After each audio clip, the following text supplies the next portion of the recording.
오늘 우리가 읽은 이 말씀을 바탕으로 일이냐 일의 결과냐 이런 제목을 붙여서 함께 말씀을 나눠보겠습니다. 오늘 우리가 읽은 말씀은 제가 기회가 될 때 여러분들에게 여러 차례 소개하는 말씀입니다. 이 말씀은 이스라엘의 긴 역사의 모습을 보여주는 하나의 예고적인 말씀이 되기도 해요. 실제로는 그런 것으로 준 것은 아닐지라도 결국 시간이 흘러서 이스라엘의 역사는 이렇게 예고했던 대로 그대로 갔다는 것을 우리가 기억하게 됩니다. 그래서 이 말씀을 오늘 우리가 성경 읽기 본문에 쭉 따라오면서 해당이 돼서 이 말씀을 함께 읽었습니다. 오늘 우리가 읽은 말씀의 내용은 솔로몬이 하나님 앞에 올렸던 기도에 대하여 하나님이 응답하신 말씀이 됩니다. 언제 솔로몬이 하나님 앞에 기도를 올렸을까요?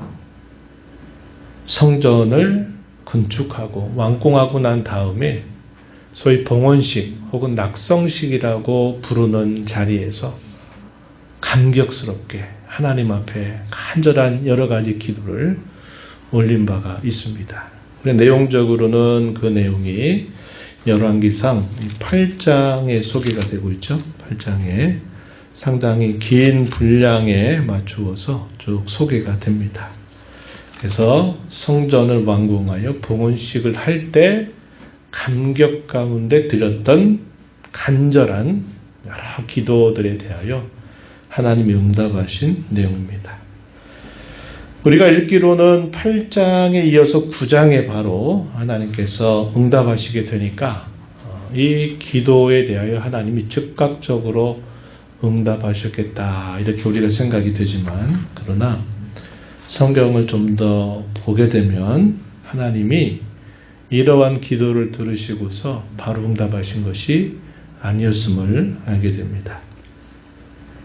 성전 건축을 시작한 지 약 7년 정도의 시간이 지나면서 이 성전이 완공이 됩니다. 이게 첫 번째 성전이죠. 솔로몬 성전이 완공이 됩니다. 그리고 나서 봉헌식도 바로 된 게 아니었어요. 이 봉헌식이 진행되는데 걸렸던 시간은 11개월이라고 하는 시간이 흘렀습니다. 거의 1년 가까운 시간이 지나고 나서 봉헌식을 하게 돼요. 그때 봉헌식을 하면서 솔로몬이 간절하게 올렸던 기도입니다.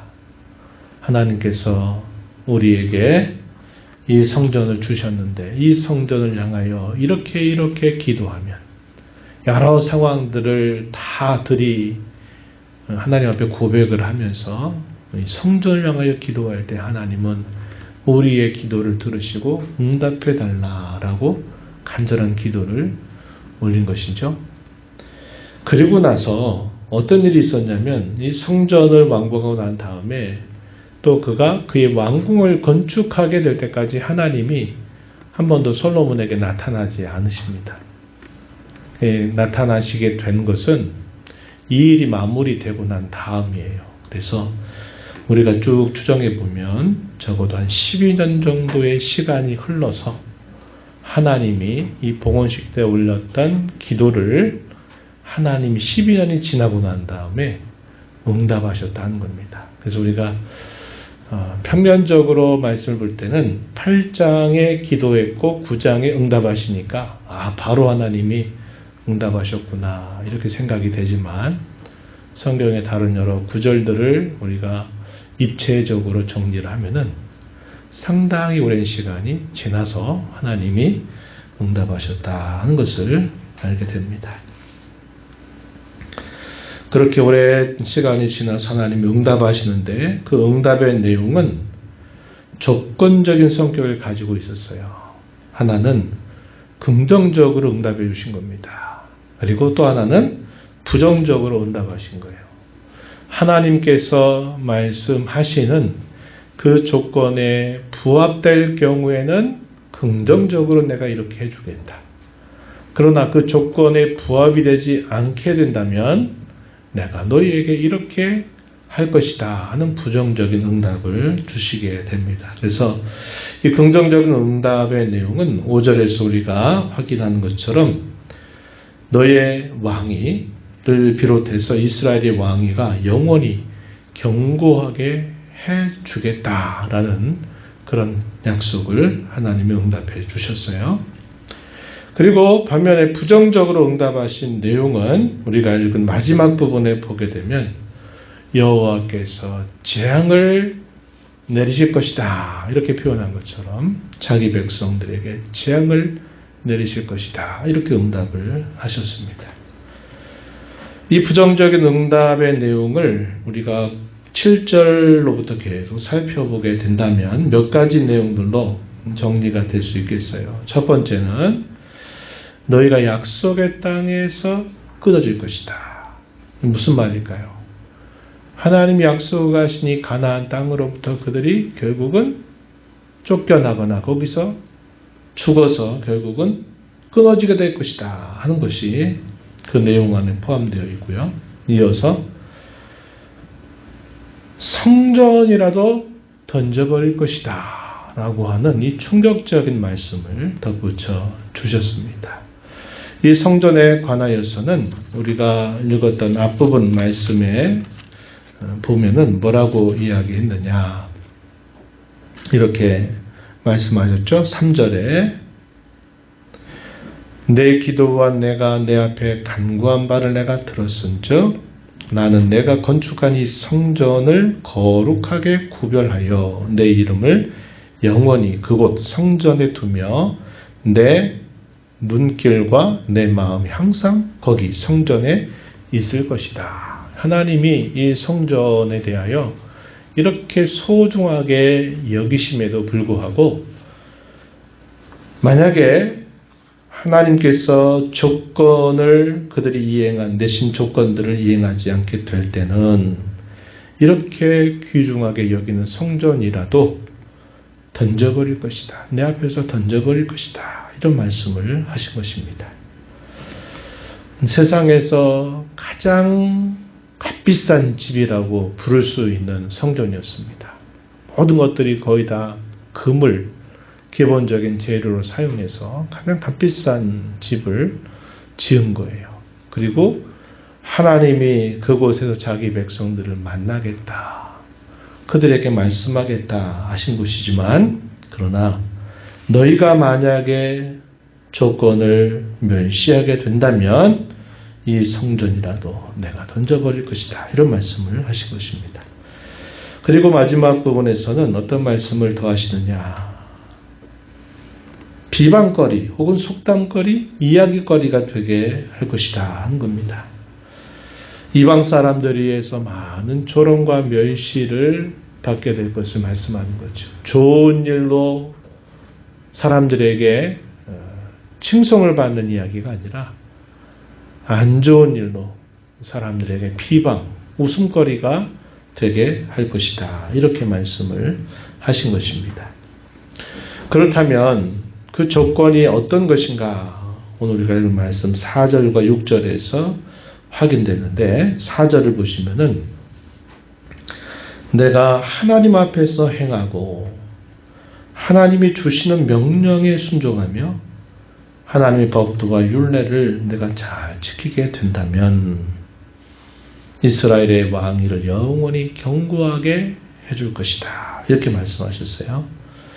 반대는 뭘까요? 그렇지 않으면 일 텐데 또 그것을 일일이 설명하십니다. 6절에 보면 내가 하나님을 따르지 않고 계명과 법도를 지키지 아니하면서 다른 신을 섬기고 경배하게 된다면 여호와께서 모든 재앙을 너희에게 내리실 것이다. 이렇게 하나님이 응답하신 것입니다. 그래서 솔로몬의 간절한 기도에 대하여 상당히 시간이 흘러서 응답하셨는데 그 응답의 내용은 무조건 알았다. 무조건 내가 다 그대로 들어주겠다. 이렇게 응답하신 게 아니라 조건적으로 긍정적인 응답과 부정적인 응답을 함께 주셨다 하는 것입니다. 역사는 어떻게 흘러갔을까요? 네.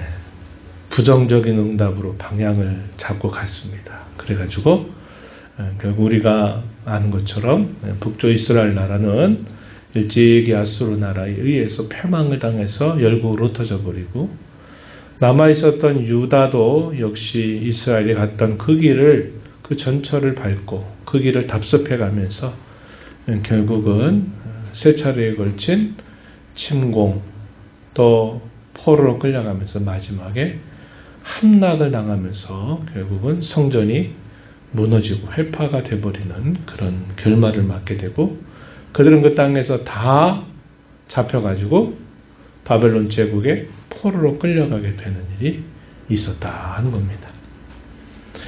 이상하게도 이스라엘 역사는 늘 부정적으로 응답하시는 것을 항상 그쪽으로 방향을 잡아 간다는 겁니다. 모세가 이스라엘 자손들을 애굽에서 건져내고 또 그들을 하나님이 약속하신 땅에 이르게 하면서 거듭거듭 그들에게 경고하고 또 이야기하고 있던 말씀들, 우리가 수요일마다 신명기에서 계속 살펴보고 있는데, 거기서도 항상 얘기하면 이렇게 하면 복을 많이 주겠다고 이렇게 하시고, 그러나 반대가 되면 오히려 너희에게 저주가 임할 것이라고 이야기합니다.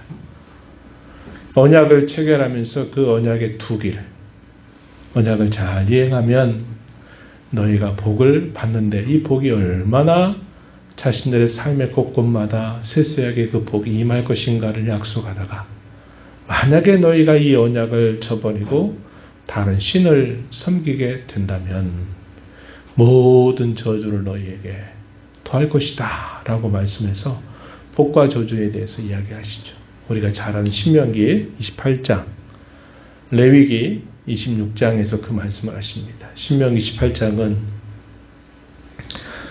결국 모압 평지 40여 년 세월이 맞춰지고 난 다음에 그들에게 또다시 모압 언약을 통해서 주는 복과 저주의 내용이고, 레위기 26장의 내용은 그들이 처음 시내산에서 언약을 체결하면서 그 언약의 결론으로서 복과 저주를 말씀하시는 내용이 소개가 돼요. 이 40년 차이가 벌어지는데 항상 부정적으로 이렇게 하는 것에 이스라엘 역사가 그쪽으로 길을 잡아서 가게 되는 것이고, 솔로몬이 기도했던 그 내용에 대해 하나님 응답하셨을 때에도 부정적인 응답을 하셨던 방향으로 그들이 결국 자신들의 삶을 이루고 역사를 이루어갔다 하는 것이 성경이 보여주고 있는 이야기가 된다 하는 겁니다. 하나님이 이렇게 부정적으로 결국 응답을 하시긴 했지만, 그러나 하나님이 하셨던 그의 약속은 결코 실패하지 않았다는 것을 성경은 보여줍니다. 사람으로서는 실패하지만 하나님이 준비하신 그 길로는 결코 실패하지 않는다는 것을 보여주는 것이 이 구약의 역사의 내용이죠.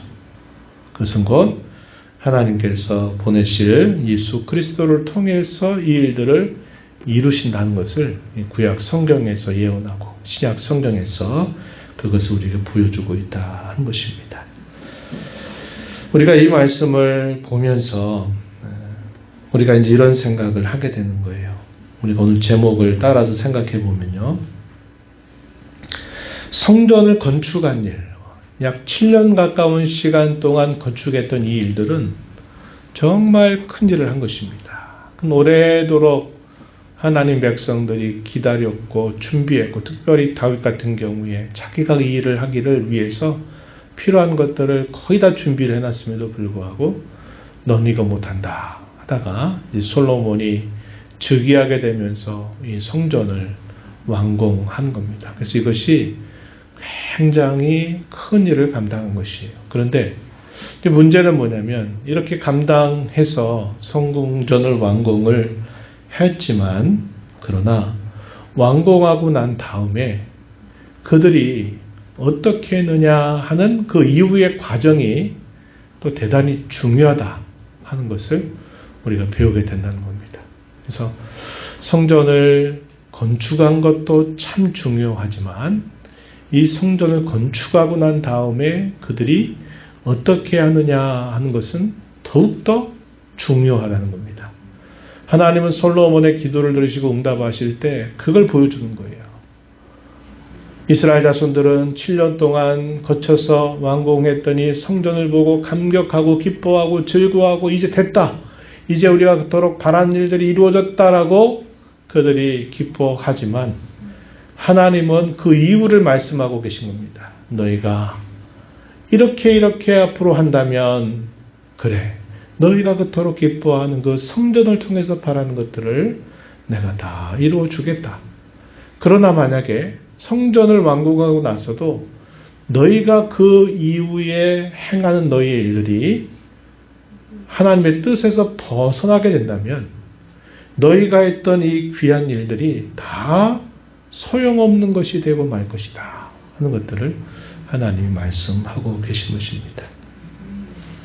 우리는 대개 이 다음을 되게 생각을 못해요. 그래서 어떤 일들을 할 때 그 일을 위해서 뭔가 기도하고 애를 쓰고 노력하고 그 일을 하지만 그 일이 그 다음에 어떤 결과를 우리에게 가져다 줄까에 대해서는 우리가 쉽게 잊어버리고 할 때가 참 많은 겁니다.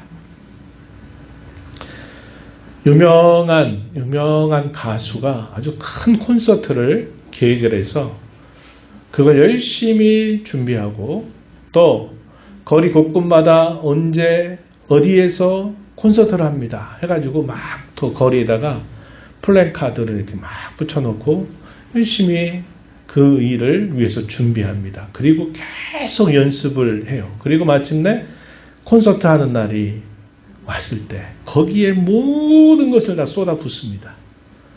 그래서 그 일이 기쁘게 즐겁게 그 모든 일들이 다 마무리가 됐어요.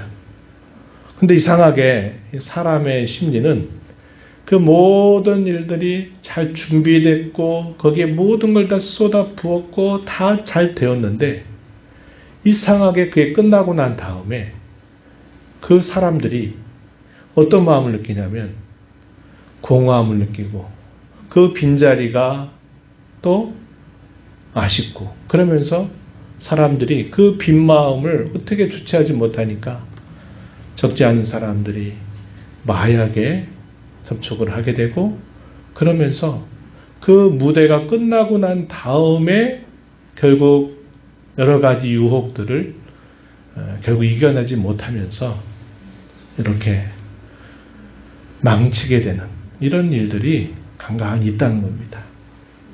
이게 스타들이 느끼는 그런 거라고 그러죠. 이스라엘 자손들도 마찬가지입니다. 이 7년 세월 동안 그렇게 훌륭하고 멋진 하나님의 집을 지은 일은 너무나 잘한 것이지만 하나님은 잘한 건 분명히 잘한 것이지만 그 이후에가 어떻게 됐냐는 것을 하나님은 내다보시면서 그들에게 응답하고 계시다는 것을 보여줘요. 그러니까 우리가 이런 것들을 생각을 해보면 우리의 신앙과 삶은 어떤 일이 탁 완공이 되고 끝나면 그것으로 다 마무리되는 게 아니라는 것을 알게 됩니다.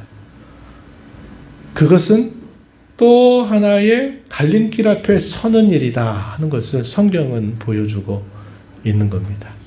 성전을 완공하는 일 정말 귀하고 값진 것이죠. 그 일을 위해서 서로 기도하고 힘을 모으고 또 지혜를 모으고 또 필요한 것들을 모으고 해서 이런 일들을 잘 이렇게 감당을 하고 나서도 그 일이 다 끝나버린 게 아니라 그 일이 끝나고 나면 거기에 또 하나의 갈림길이 또 들어서는 겁니다. 하나님이 오늘 응답해 주신 것처럼 긍정적인 응답의 내용이 하나가 있는가 하면 또 하나는 부정적인 응답의 내용이 또 그 앞에 있는 거예요. 이걸 다르게 이야기하면 우리가 살아가는 모든 삶과 우리의 신앙은 우리의 삶의 마지막 순간까지 계속적인 갈림길 앞에 우리는 계속 선다 하는 것을 보게 됩니다. 이걸 다르게 기회의 연속이다 이렇게 우리가 표현하고 있는 것입니다. 새벽 시간에 요즘에 족보 보면서 그 얘기를 자주 나눕니다. 열심히 공부했어요. 공부의 성적이 좋아하고 성적이 잘 나왔어요. 그래가지고 뭔가 목적이 이루어졌습니다. 그리고 난 다음에 그것으로 끝이 나면 좋은데 그 다음에 이야기는 또 계속 펼쳐져 가는 거예요. 그때 열심히 해가지고 좋은 결과가 났는데 그 다음에 또 시험이 또 있을 때 그렇게 하지 않고 이번에도 잘 될 거야 이렇게 또 하다가 예를 들어서 내가 준비를 덜 하게 되면 그 다음에서 또 이렇게 내가 기대한 것이 아닌 다른 또 결과를 맞게 되는 일이 따라오는 겁니다. 여러분들의 꿈이 뭡니까?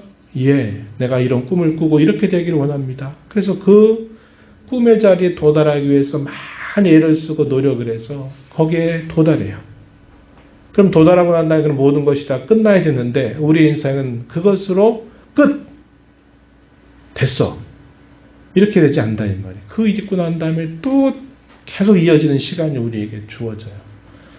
그래서 우리가 어떤 일을 생각할 때 그 일뿐만 아니라 그 일 이후에 우리가 더 조심하고 또 계속 좋은 일들을 기획하고 선택을 해서 계속적인 선순환을 이루는 것이 우리가 늘 마음에 생각하고 살아야 될 것이고 근신하는 일과 겸손함을 잊지 말아야 될 이유가 될 겁니다. 그래서 일보다도 그 일의 결과를 우리가 늘 생각하면서 계속적인 갈림길 앞에서 우리가 믿음의 길, 성도다운 길을 계속 선택하면서 끊임없이 겸손과 또 근신함을 잊지 말고 우리가 살아가야 되겠다 하는 것입니다. 악순환들은 우리에게 또다시 회복할 수 있는 기회가 또 다음에 주어지게 되니까 그런 악순환의 고리를 끊어내고 계속적으로 선순환을 이루는 일에 우리의 마음을 기울여야 되겠다 하는 것입니다. 내가 온전히 이루었다 함도 아니요. 나는 앞에 있는 부름의 상을 향해서 표대를 향해서 나는 달려가노라. 누가 한 말입니까? 바울 사도가 빌립보서에서 한 말씀이죠. 나의 지나간 일들은 내가 생각하지 않겠다. 난 잊어버리겠다. 나는 내 앞에 주어진 일들을 또 새롭게 믿음을 가지고 주님과 함께 걸음을 걸어가겠다고 말하면서 표대를 향해서 나는 가겠다고 이야기합니다. 우리의 삶의 그 모습이 그런 모습이 되어야 한다 하는 거죠.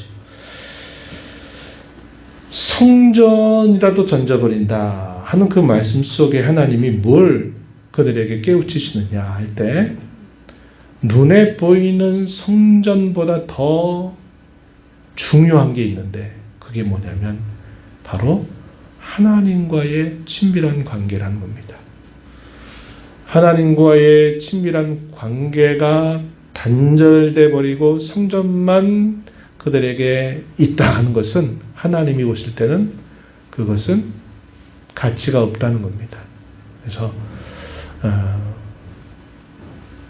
이스라엘 백성들, 종교 지도자들, 신약시대 모든 이스라엘 종교 지도자들이 빠진 게 뭡니까? 눈에 보이는 성전을 귀하게 여기면서도 그 성전이 무엇을 가르치는지에 대해서는 그들이 관심을 갖지 않았던 것. 하나님과 깊이 만나고 화해하고 교제하고 그분과 함께 살아가는 삶에 대해서는 그들이 외면해버렸다는 거죠. 그러다 보니까 그들의 신앙이 형식적인 신앙, 관념적인 신앙, 보이는 것 위주의 신앙으로 결국은 전락돼 버렸던 것들을 우리가 알게 됩니다. 그래서 이런 말씀을 통해서 하나님과의 인격적인 관계, 이것이 얼마나 우리에게 우선이 되어야 되고 이게 어떤 일보다도 중요한 일이다. 어떤 일을 하고 그 일이 지나간 다음에 또 다른 일이 또 생기고 그 일이 끝나고 또 다른 일이 생길 겁니다. 계속 이것이 이어져 갈 때 우리에게 가장 중요한 것은 하나님과의 그 친밀한 인격적 관계를 우리가 항상 놓치지 않고 살아가는 것이 가장 중요하다 하는 것을 우리가 알게 됩니다. 이러한 교훈들을 마음에 새기면서 우리의 삶은 이 정도면 됐다 생각하고 안주할 것이 아니라 우리는 계속적으로 내가 다 이루었다함도 아니다 하는 생각을 갖고 늘 하나님 앞에서 우리의 삶이 다는 마지막 순간까지 늘 갈림길의 기로 앞에서 믿음의 길, 성도의 올바른 길을 늘 추구하며 살아가는 저와 여러분이 되어야 하겠습니다. 이런 은혜가 우리 모두에게 함께하기를 진심으로 바랍니다.